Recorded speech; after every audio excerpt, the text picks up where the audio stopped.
Titus likes fresh, cold, tasteless drinking water. Aside from the time where we took on bad water from Spanish wells and it was basically like seawater, everything else was fine. We do, when we fill up our tanks, we put some bleach in the water. I don't know the ratio or whatever. Honestly, I don't even really measure it. I go by the bloop system. I have the jug and it goes bloop bloop, and that's how much bleach I put in there. And then in addition to the bleach, we also run it through basically just kind of a cheap residential filter, you know, before it comes out of the tap, and that's what we drink. It tasted fine. Okay, this question is from Fred, and he's asking about hurricanes. This question was obviously, it was posted, you know, before Hurricane Irma. Ugh. But here's the question. Have you had concerns about weather or hurricanes? Yep. Let's see, when we started off, it was in the winter, basically, in January. That's cold front season in the Bahamas. It was just probably every 4 to 7 days there was a new cold front coming in. And it's, you know, it's fairly serious winds. I mean, you get, you know, the winds are like 20 to 30 knots, and you get gusts up into the 40s and 50s. And it can get, you know, more severe than that. So cold fronts are serious. Hurricanes. Yep. The reason we started heading back when we did was because we wanted to be stateside before hurricane season really ramped up. And the main months for hurricane season is like, you know, September, October. You know, things can certainly happen sooner than that and later than that, but those are kind of the serious months. He says, I left my boat in a hurricane...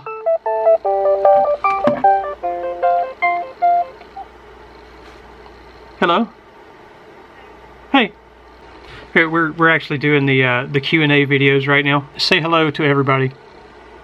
Hello, everybody. That you didn't sound very enthusiastic. Hello, everyone. There you go. There she is. All right, we got some questions for you when you get back, okay? Okay. I left my boat in a hurricane hole in Florida rather than sail the Bahamas because of weather concerns. Not really a question, but hurricanes, Florida, Bahamas, yeah, it's all fair game, man. It just depends on the storm.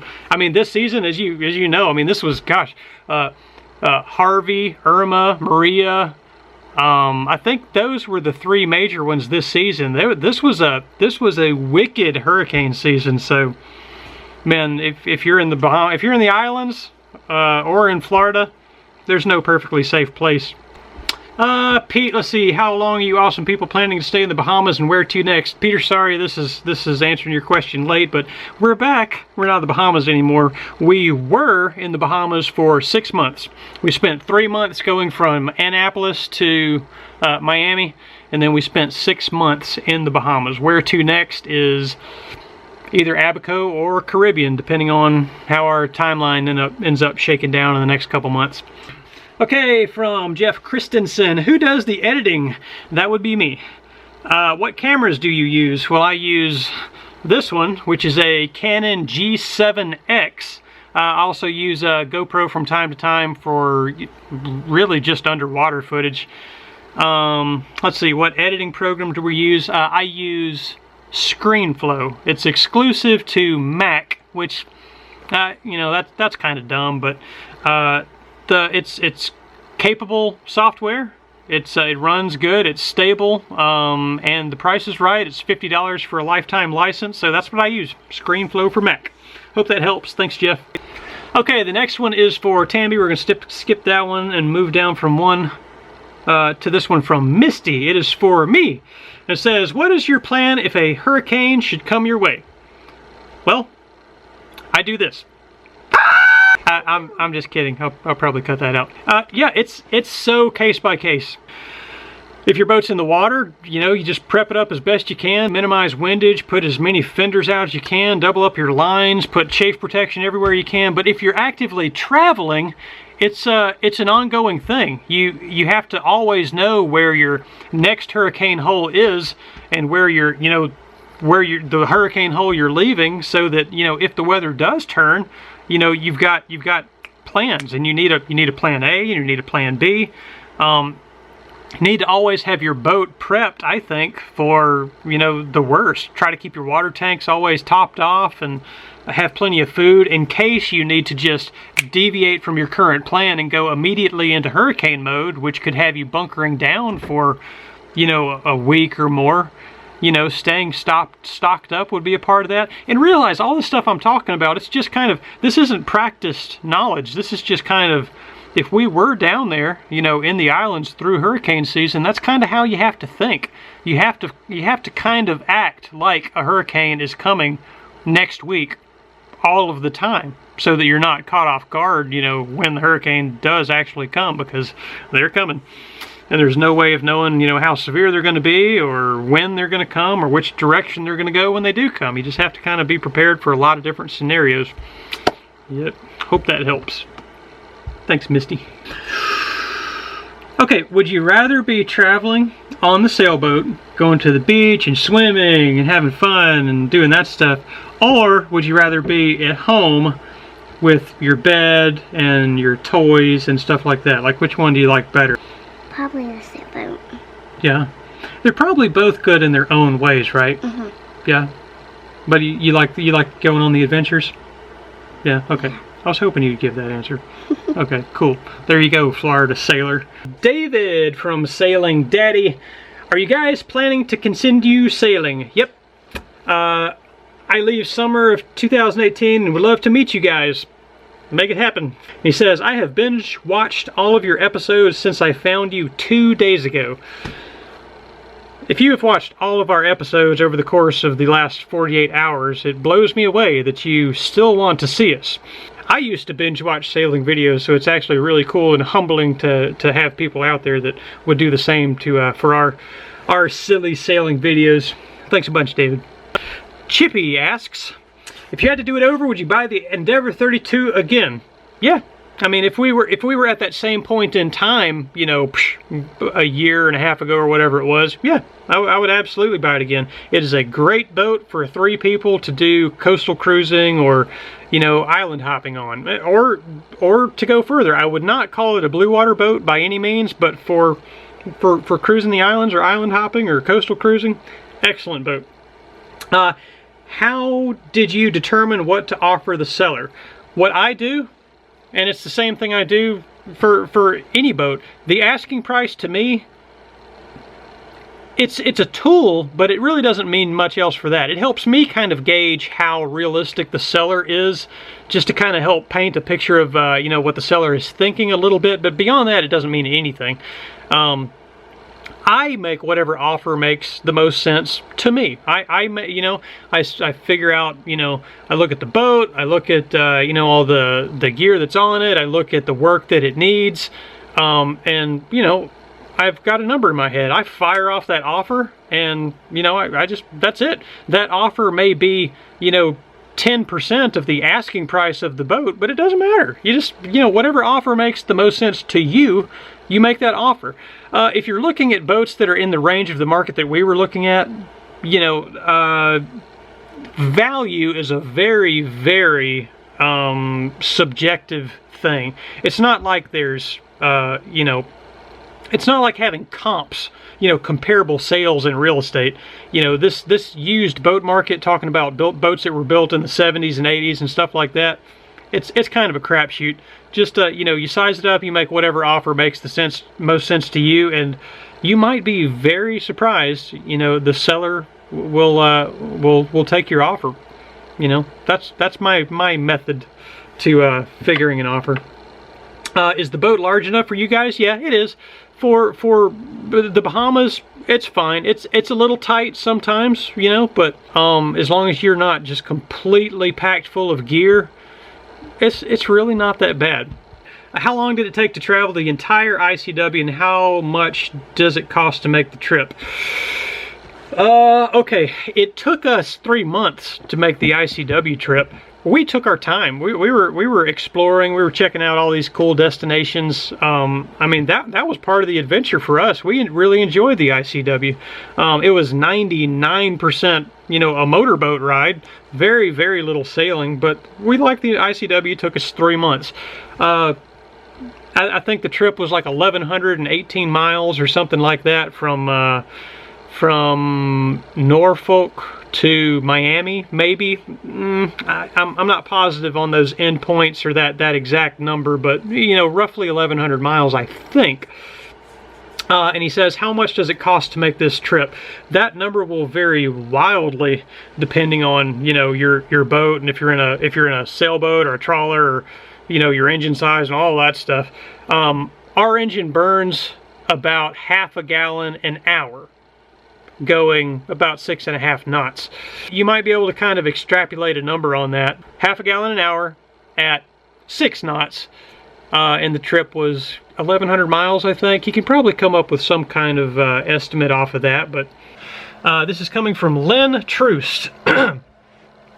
He says, my wife and I, they're going sailing. They're looking at purchasing a 2013 Hunter 39 for blue water. What are your thoughts?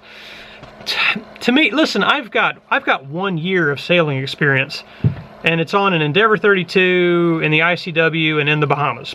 I'm not the authority on this, but to me, the word hunter and blue water don't go together. Now, there's probably people that have taken hunters across oceans. I mean, I'm sure there are. I don't know. I'm not the expert on blue water stuff, but my opinion is that the Hunter 39 is probably not your best bet for strictly blue water use. For knocking around the islands or Caribbean or you know, stuff like that, man, that'd be an awesome boat. But yeah, that's my opinion. What's it say? Huh? What's it say? Okay. The next one for Molly is from Andrew Botcher, and it says, how is it living on a sailboat instead of being at home? It's fun being on the sailboat, and I like to visit family at home. So I like both. Okay, and is it better being homeschooled or going to regular school? I'd rather going to regular school because I miss all my friends and teachers. But the homeschool is fun, and I get to stay in my pajamas. Yeah, good answer. So, Sailing Poe Hannah says, what's next? Sailing? Okay, Hilton says, I want to be able to learn how to sail. Where did you learn? Self-taught. Yeah, we had a little bit of basic instruction. Just very, very basic, but the vast majority was just learned on our own. Also, where can I learn to use those knots you do on your ropes? The main ones, I do something called a lark's head. I use a bowline. And probably the main one you're talking about is that chain stitch thing that I do. So that one's called a chain stitch, or an electrician's knot, I think is probably another word for that. And you can look all those up in YouTube videos. Would probably be the best way to see how those are put together. Okay, Throcken asks, did we have any sailing experience before we bought our current boat? Technically, yes, but very, very basic. The only experience we had before buying the boat and going out on our own was a nice couple in Lake Lanier. They had an Erickson 32, and they took us out on their boat a handful of times. But what we learned with them was basically just, you know, how to find where the wind was, and how to, basically a little bit of sail trim, how to get the sail set up right, and how to tack across the wind. That's basically what they taught us. Nothing like, leaving a dock or arriving at a dock, or tying knots, or raising a sail, or unfurling the head sail, or how to jibe, or how to anchor. All of that stuff, we learned all of that stuff on our own. Brian asks, when and where did we start? We bought the boat in Mayo, Maryland, just south of Annapolis in Maryland is where we started. This one is from Gator Baker asking about solar power production, how much we made per day, how much we used a day, our monitoring system. Our solar system is 2 125 watt panels going into 3 batteries, 2 house batteries, 1 starting battery, and it's run by a Outback charge controller. There is a little monitoring, device on there where you can see how much power is coming in and going out and all this stuff. Honestly, I hadn't paid a whole lot of attention to it. And the reason I haven't paid a whole lot of attention to it is because our power requirements are very, very, very modest. Probably charging the computer up over and over is what takes the most power. We have 6 fans in the boat. We run those a lot. We run the lights every night. We have the masthead light on. Overnight. We're not running a refrigerator at all. But we've never had an issue with our very, very basic power needs. Like we're about to run out of power or anything like that. Sorry, I wish I could be more help on that, but I don't have good answers for the solar stuff. But the system we have is more than adequate for our very basic boat.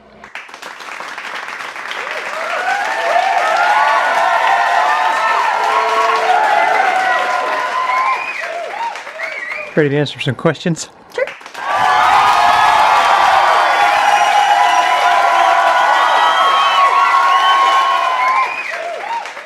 Okay, so from Keith, says, is it possible to advise what you have budgeted, not including insurance?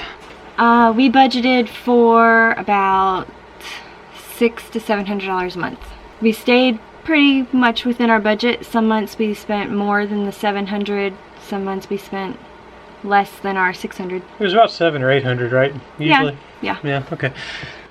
Alright, and from, let's see, John in Germany, how did you and Ben meet? And how long after it before you both knew the other was the one? We met in high school.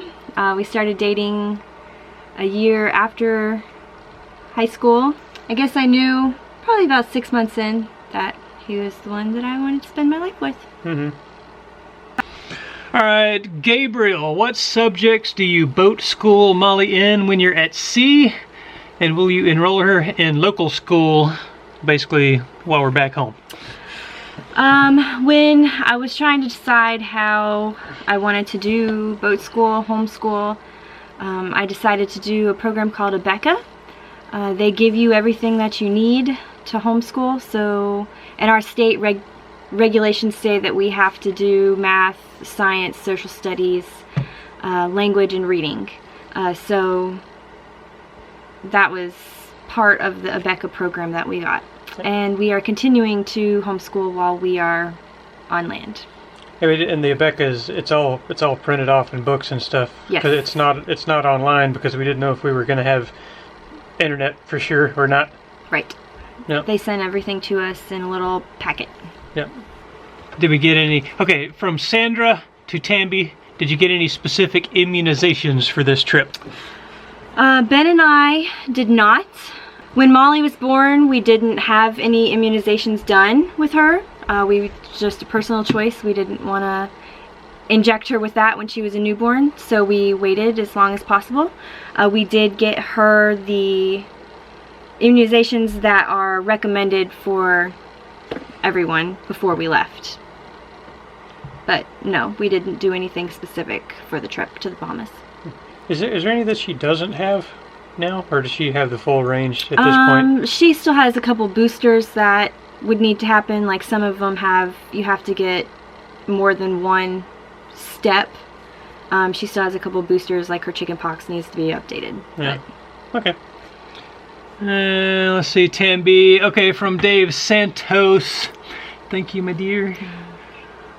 Just want to start off by saying I love you guys and you're an inspiration to me. But my question is, does Molly get lonely without other kids around? What do you think? Not usually. We spend a lot of time together as a family. And her and Ben went snorkeling a lot. If you really want to find kids, there's always a place to find them. You don't really have to look too hard. You don't have to look too hard. Yeah. And there's Facebook groups that we became a part of that were sailing specific for kids. So you can just go on there and say, hey, we're in Georgetown, are there kids here? And usually there's someone there you can meet up with if you really want to. Did you say find them on the radio? You can find on the radio, put too. a VHF message out there. There's like cruiser nets in a lot of places. You can just check and see if anybody in the area has kids. Yep. There's kids a lot of places. And then what's the last part is what does she do to occupy her time when we're traveling? We brought along some things for her to play with. She has coloring books and crayons and Legos and her little plastic horses that she likes to play with. Yeah. And we do have a Kindle on board that she can use. It's, you know, we try to limit screen time, but she does get to use it. Mm-hmm. Yep. Nice. Okay, Jeff from Jackson, Tambi said, he's asking Tambi, what's the best prank at sea you've played on the oldest child, the bald one with the sunglasses? And I don't remember any pranks I played on you. Did you prank me at all? Not really, no. I don't remember pranks going on the boat. No pranks on the boat other than, you know, his regular annoyance. Just the typical antics, no specific pranks. Sorry, that's gonna have to let you down on that one. We didn't do much pranking out there. There's not really. When you're this ridiculous, there's really not that much. Yeah. There's no room left over for pranking. You know, there's not really a lot of. I mean, you're such a small space. I mean, you know, at home I would hide on top of the washing machine when he comes in the front door and scares him. Yeah, it's real hard to hide a 32-foot boat. It's hard to hide, just jump out and scare someone or play any pranks on them. Yeah. Let's see. Tambi, okay, from Dan Tremblay. Oh, Dan. Dan, okay, you can go ahead and read the question on that one. Dan's question is, how's sex life on a small boat? It's interesting. Elaborate. I don't think we need to elaborate too much. Yeah, I mean, it's hard to be spontaneous because you're. Well, with a 7-year-old. With a 7-year-old, you know, there's no door on your cabin, and on a 32-foot boat, it's. You definitely have to wait till she's asleep. Yeah. Speaking of Molly, of course, it's not much fun if you wait till Tambi's asleep. Is that enough for that question? I think so. Thank you, Dan. Alright, you gotta shake off that last one. Alright, what else? Okay. John Lowry wants to send us some Old Bay seasoning from Maryland. Where to send it to? Our mailing address is 55 Currahee Court, Toccoa, Georgia, 30577. So you can send us Old Bay seasoning, John. So from Sailing Pohana to Tambi, what was the worst part of living on a sailboat? So many to choose from. No, I guess the worst part for me was being so far away from my friends and family. There were things that would happen back home that I wish I could be here for my sisters and my mom and, you know, my friends that I couldn't be here for that bothered me the most. I know it's really small space, but you just kind of get used to living in a small space. It's not that hard once you get used to it. So I guess the hardest part was being away from everyone. So now that you're back here, do you feel like your family batteries are recharged now? Definitely. Do you miss recharging. being out there? Yes, I miss it a lot. When you see pictures of white sand and clear water and such as that, does it? Yes, when I see pictures of friends that we'd met along the way and they're still out cruising and having fun and going to the beach and just seeing all these beautiful places and meeting with all these beautiful people in other countries, it makes me want to go again. I miss it a lot. Are we going again? Definitely. Tell them what the plan is. The plan on a large scale is we want to sell our house and get back out there. Possibly find a bigger boat. So the next big step for us is indeed selling our house. So depending on how long that process takes will determine if we've got another trip left in the sand flea to go to Abaco, or if the house takes longer to sell and we end up missing next season, we'll go ahead and sell Sand Flea and get a start on the search for the next boat. In the future, we need a bigger boat, I think. And to have people come aboard. Yep. That would be cool. You can't have visitors on the Sand Flea. You can only if you can sleep standing up. That's it. There's your questions answered, folks. Thanks for watching.